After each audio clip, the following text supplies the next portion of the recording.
Hi guys, welcome back to the Caffeinated Classroom. If this is your first time here, my name is Marie and I'm a high school English teacher in San Diego, California. And today we're going to be talking about some Teachers Pay Teachers resources that have been legitimately saving my life. Not just saving my life, saving my sanity, my time, my energy, and really infusing my class with just like high quality activities to supplement the curriculum that we're already working on. I'm very excited to share these with you. If you are a high school or even a middle school English teacher like myself, you will either already know of a lot of the sellers that I'm about to talk about here. I'm happy to call them my friends.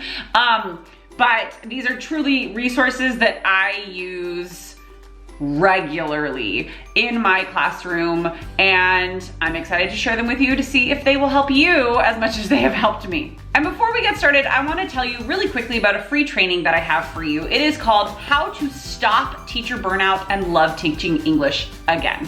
I know not everybody who follows me is an English language arts teacher. I still think, I believe that some of the mindset shifts and the strategies that I talk about in this training will help you. It is only 30 minutes long. It is totally free, and in it, I talk about my membership, the English Teacher Lab, where I apply and I teach others in the membership how to apply these strategies and these methodologies basically in my classroom to stave off teacher burnout. Because if you know my story, you know that I have burned myself out so many times before really figuring out a way to do things that is enjoyable, highly impactful and engaging for students, and effective at teaching students so that they actually learn, and it allows me to love my job and have a life outside of school. Okay, I think I've sold the free training enough. I always forget to mention it, so I wanted to say it really fast.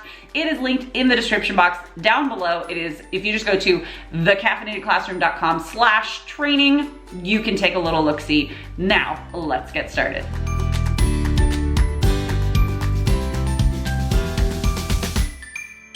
Okay, so like I was saying in the intro, these resources have not just like helped me by saving time and energy, but they're also just very high quality, and they ask students to do a lot of critical it's all the like things that we want activities to have our students do. That doesn't make sense. You know what I mean? Like, it's the critical thinking process and the effort that we want our students to be forced into putting forward with activities and practice assignments and that sort of thing in our classroom that I myself just end up running out of brain power when it comes time to actually making the activity. You know, like you get to a certain point, you've got these great essential questions. However it is that you plan your curriculum, I am an inquiry-based planner. And so like I get to a certain point there where it comes to like building in student practice and I lose steam. And that is where a lot of these amazing resources from my friends from the internet who I found like their shops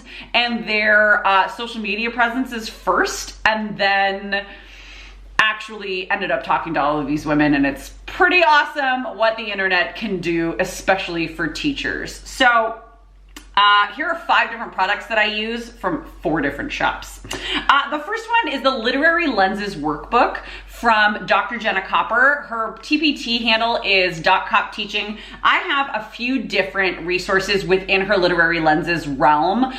She has her PhD. She is amazing at coaching students through and teaching them how to do the process of analyzing literature through literary lenses and through literary critique. I have dabbled in the area, but I have never done it in a collegiate or like a, post-collegiate level. So Jenna is a wealth of knowledge, and her resources are just phenomenal. They are clean, they are precise, they're exactly what you need them to be. And what I love about her Literary Lenses Workbook is that they can work, these activities are for different literary lenses, different literary theories, and they can be adapted to virtually any text.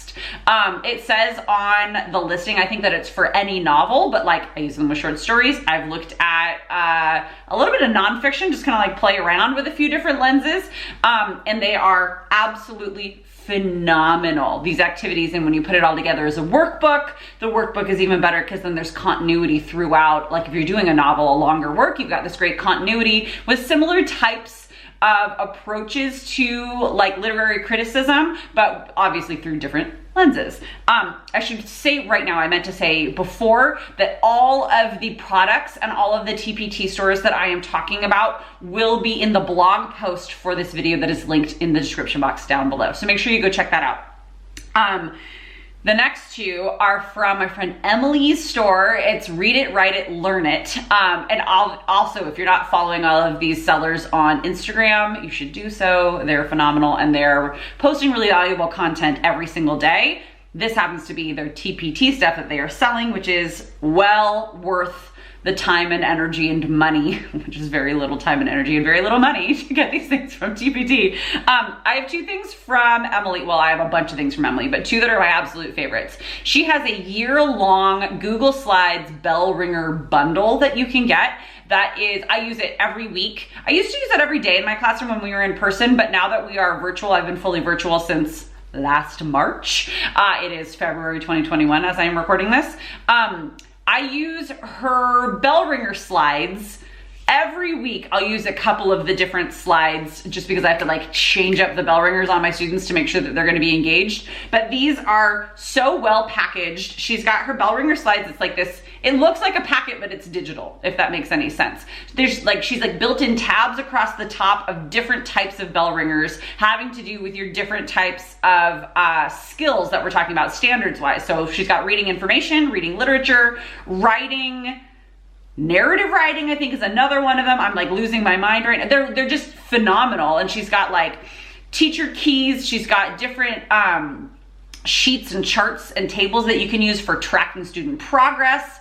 I am not quite using this resource to its fullest capacity because I just kind of like have to throw things in, but they're so well made that it doesn't look like I just threw things into my weekly repertoire.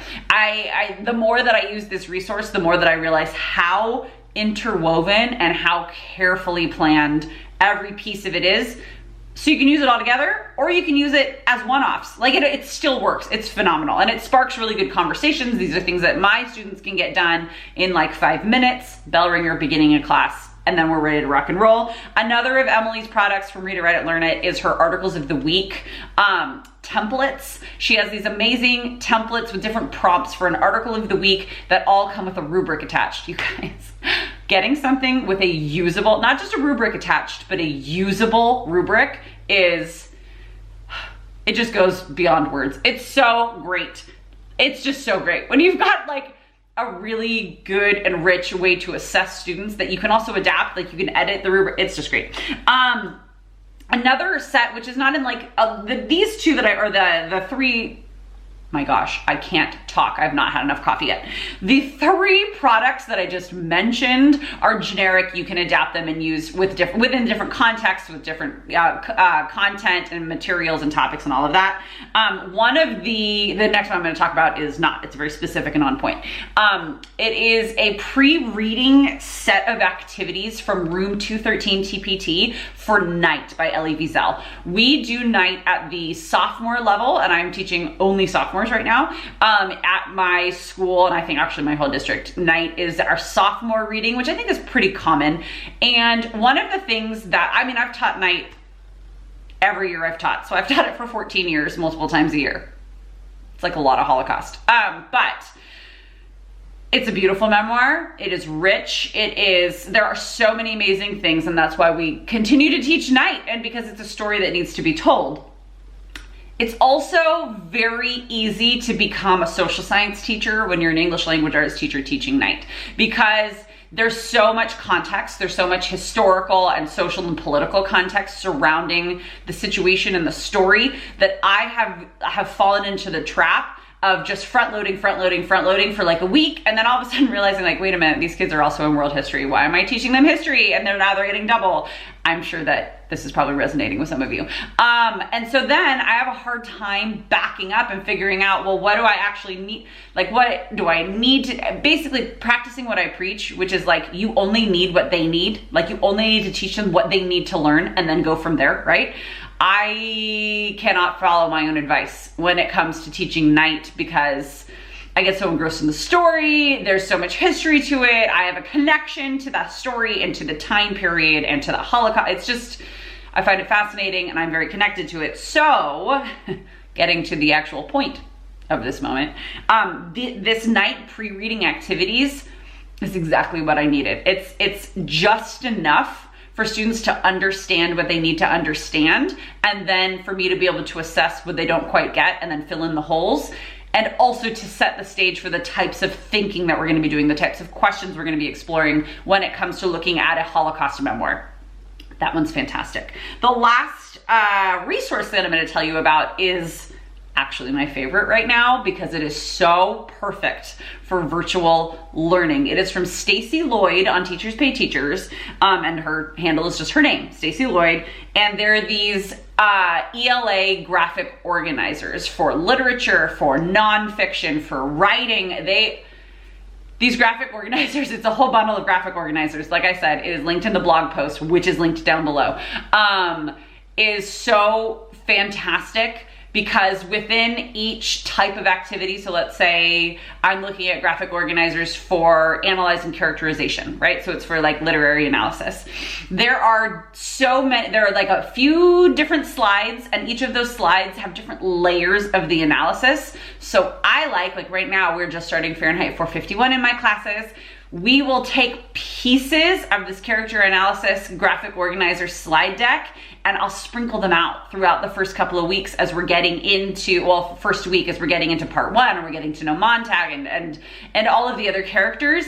And they're already formatted for Google, like for digital learning, saving me so much time. And the other thing is, could I come up with something kind of like that? Maybe. Would I sit down and do it? Probably not. Would I ever do it as well as Stacy does it? Absolutely not. No way. No snowball's chance in hell that I would do it as well as like pointed these questions that are very perfect and exactly what I need them to be. For some reason, this signifies what I mean right now. So there you have it. These are the 5 resources that I am using regularly. I'm not teaching night all the time, but you get what I mean. Like, that I've been saving my butt as a virtual teacher who never intended to be a virtual teacher this year. They are fantastic resources to use even in person in the classroom. I've used all of these before in real life as well as in virtual life, and I highly, highly recommend them, as well as anything else you can find in these TPT stores. Look for their freebies. If you have not heard of any of these sellers before, these teacher sellers, take a look at their freebies. Take a look at like some of their highlighted materials and their highlighted products, but you really can't go wrong. You really can't go wrong with any of these sellers, and I'm very happy to call them internet friends. Yeah, no? Okay guys, if you have any questions, if you have any comments, any requests, please leave them in the comments down below. And until we meet again, I will see you guys next time.